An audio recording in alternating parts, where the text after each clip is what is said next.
Budget सत्र चल रहा है और इस वक्त बजट अनुमानों पर चर्चा चल रही है। इसके साथ साथ विधायक अपने अपने क्षेत्रों के सवाल भी पूछ रहे हैं। इस विषय पर बातचीत के लिए खबरें अभी तक के साथ मौजूद हैं बीजेपी विधायक सुरेंद्र शौरी, जो बंजार विधानसभा क्षेत्र का प्रतिनिधित्व करते हैं। शौरी जी, पहला सवाल मेरा आपसे यही, जिस तरह से आज आपने एक सवाल भी पूछा अपने विधानसभा क्षेत्र का पर्यटन से जुड़ा हुआ, हालांकि मुख्यमंत्री ने उसमें स्टडी करने को लेकर भी कहा है, आपको क्या लगता है कि क्या ऐसी चीज़ें हैं जिसमें दिक्कतें आ रही है, हालांकि वो क्षेत्र पर्यटन के लिहाज से काफ़ी महत्वपूर्ण बनता जा रहा है?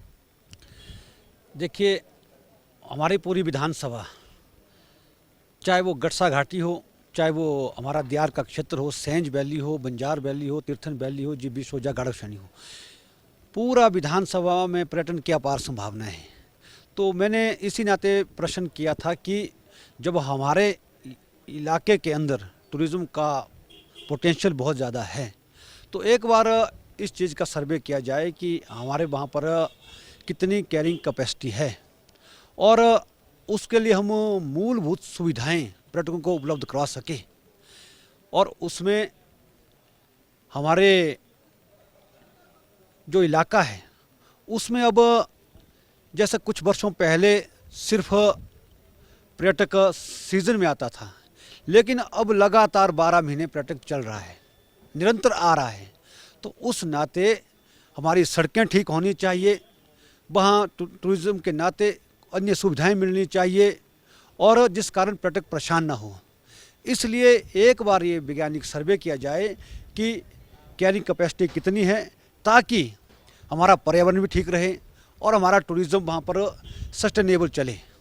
उस नाते मैंने माननीय मुख्यमंत्री से आग्रह किया कि इस दिशा में काम किया जाए। और साथ में जब पर्यटन सीज़न होता है उन दिनों जाम की वजह लगता है, इसलिए वहाँ पर ट्रैफिक कंट्रोल ठीक हो, ट्रैफिक मैनेजमेंट अच्छी हो, पुलिस के जवान तैनात हो, ताकि स्थानीयों को भी असुविधा ना हो और पर्यटकों को भी असुविधा ना हो। उस नाते मैंने माननीय मुख्यमंत्री जी से निवेदन किया था। अभी सरकार का रवैया क्या है? और हालांकि मुख्यमंत्री ने भी सदन में इसको लेकर जवाब दिया है। ओवरऑल अगर बात करें उस क्षेत्र को लेकर, कितना संजीदा है सरकार टूरिज्म की दृष्टि से, अगर देखा जाए, या बाकी भी वहाँ पर जो फैसिलिटीज़ हैं? मुझे लगता है कि इन 3 वर्षों के अंदर सरकार ने कोई प्रयास नहीं किया। मैंने ही अभी एक विधानसभा में एक और अन्य प्रश्न लगाया था कि इन 3 वर्षों के अंदर मेरी विधानसभा के अंदर, बंजार विधानसभा के अंदर टूरिज़्म के नाते क्या क्या प्रयास हुए, तो उसमें एक भी, यानी कि कुछ भी नहीं हुआ, 1 रुपया तक खर्च नहीं हुआ। और उल्टा जो हमने पर्यटन को आगे बढ़ाया था, जैसे लालजी का वाटर स्पोर्ट्स है, वहाँ का कैफेटेरिया है, वहाँ की सड़क है, वो 3 वर्षों में वो कैफेटेरिया शुरू नहीं हो पाया और ना ही वहाँ पर वाटर स्पोर्ट्स शुरू हो पाया, जबकि वाटर स्पोर्ट्स के लिए सारे साधन वहाँ पर उपलब्ध है। जेटी पॉइंट हमने बनाया था और सारी चीज़ें जो हमारा माउंटेन इंस्टीट्यूट मनाली का है उसके माध्यम से खरीदी गई। जिसको सिर्फ शुरू करना था वो नहीं शुरू कर पाए। हमने 18 करोड़ वहाँ पर खर्च कर दिए थे। हमने बंजार के अंदर हेलीपैड बनाया, नेचर पार्क बनाए, यानी कि पर्यटन को बढ़ावा देने के लिए बहुत सारा 2017 से 22 तक बहुत सारे अच्छे प्रयास हमने किए।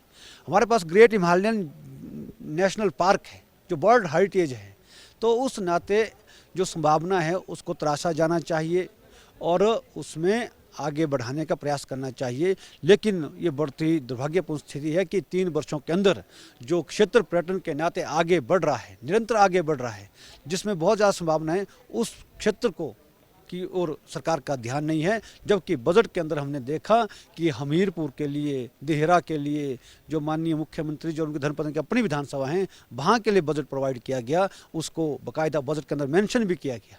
लेकिन जहाँ पर पर्यटन अपने आप आ रहा है, जहाँ संभावना है, उस क्षेत्र को अनदेखा किया जा रहा है। उस नाते मुझे लगता है कि स्थिति अभी ठीक नहीं है। अब आपदा प्रभावित भी रहा है बंजार विधानसभा क्षेत्र, आपको क्या लगता है कि अब परिस्थितियाँ सुधर गई हैं? क्या सरकार की तरफ से प्रयास हुए कि सड़कें टूटी थी, लोगों के घर टूटे थे, उनको ठीक किया गया है? अभी आपदा के दौर से लोग बाहर नहीं निकले हैं। आज भी बंजार के अंदर जो हमारी सड़कें हैं, लगभग 20 सड़कें ऐसी है जहां आपदा से पहले बसें चलती थी, आज बंद पड़ी हुई है। लोग 400 रुपये टैक्सी का किराया देकर के जिला हेडक्वार्टर में या बंजार तक पहुंच रहे हैं और राशन पहुंचाना गांव में मुश्किल है। जो मकान टूटे हैं उनको बनाना मुश्किल हो गया है। मैंने लोक निर्माण मंत्री जी से मिल करके पहल की कि हमारा एनएच को ठीक किया जाए। पैसा होने के बावजूद भी एनएच का काम नहीं हो पा रहा है। और जो सड़कें हमारी हैं, जो पीडब्ल्यूडी के विभाग के अंतर्गत सड़कें हैं, जो बस योग्य सड़कें हैं, पहले उनको तो आज तक ठीक हो जानी चाहिए थी।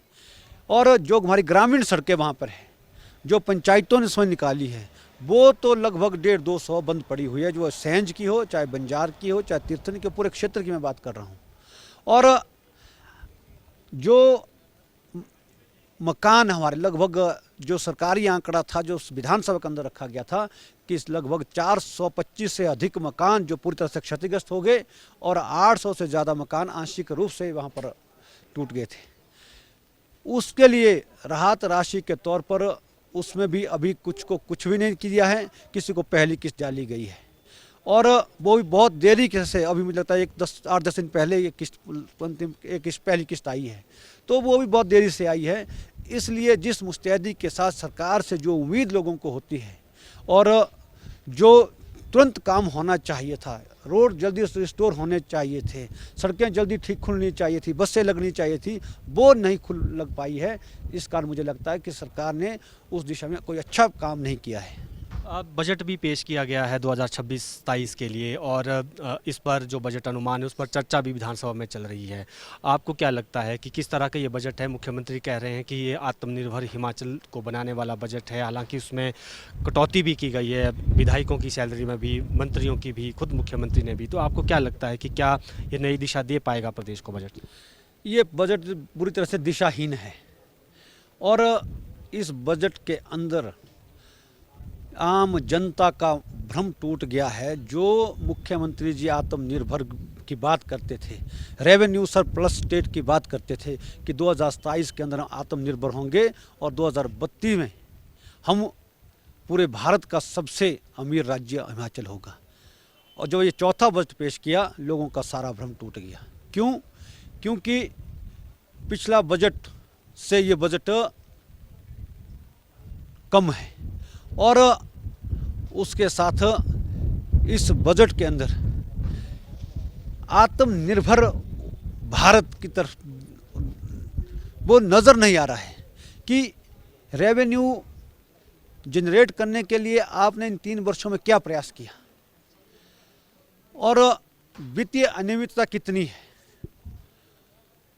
तो उस नाते मुझे लगता है कि इस बजट जो सिर्फ इस बार बजट सिर्फ लंबा किया गया है, 108 पन्नों का किया गया है, उसमें जो बातें की गई है, जो घोषणाएं की गई है, वो 2023 में भी वही थी, 24 में भी वही थी और 25 में भी वही थी, आज चौथे बजट में भी वही है।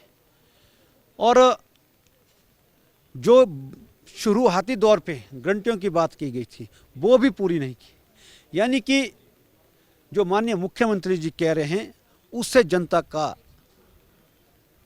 जो विश्वास है वो उठ गया है। जब ये चौथा बजट पेश हुआ, जब देखा कि बजट का आकार भी कम हो रहा है और ना ही कोई इसमें आम वर्ग के लिए किसी तरह की राहत है और ना कर्मचारियों के हित में है और ना समाज के हित में है। यानी कि जो पूंजीगत कार्यों के लिए बजट 100 रुपये में 24 रुपया पिछले बार था, वो इस बार घट करके 20 रुपया पहुंच गया है। तो जब हम देखते हैं कि पिछले 1 साल के अंदर कोई काम इस प्रदेश के अंदर नहीं हुआ, जब 100 में से 24 रुपया डेवलपमेंट के था, इस बार और भी ज़्यादा घट गया है। इसलिए ये लगता है कि इस साल विकास के लिए पैसा बहुत कम है, विकास जितना पीछे हुआ था उससे भी कम होगा। तो इस बजट से हम कोई उम्मीद नहीं कर सकते हैं कि हमारा प्रदेश आगे बढ़ेगा। बिल्कुल, बीजेपी विधायक सुरेंद्र शौरी थे और इन्होंने कहा कि दिशाहीन बजट है और बजट का साइज़ भी कम किया गया है और प्रदेश को आगे दिशा देने वाला ये बजट नहीं है। साथ ही ये भी आरोप लगाया गया कि जो इनका बंजार विधानसभा क्षेत्र है, चाहे पर्यटन की दृष्टि से बात करें या जो आपदा में नुकसान हुआ है, सड़कों की वहाँ पर बात करें, सरकार का उस क्षेत्र के लिए रवैया जो है वो नकारात्मक है। वीडियो जर्नलिस्ट अंकुर के साथ प्रदीप ठाकुर, शिमला।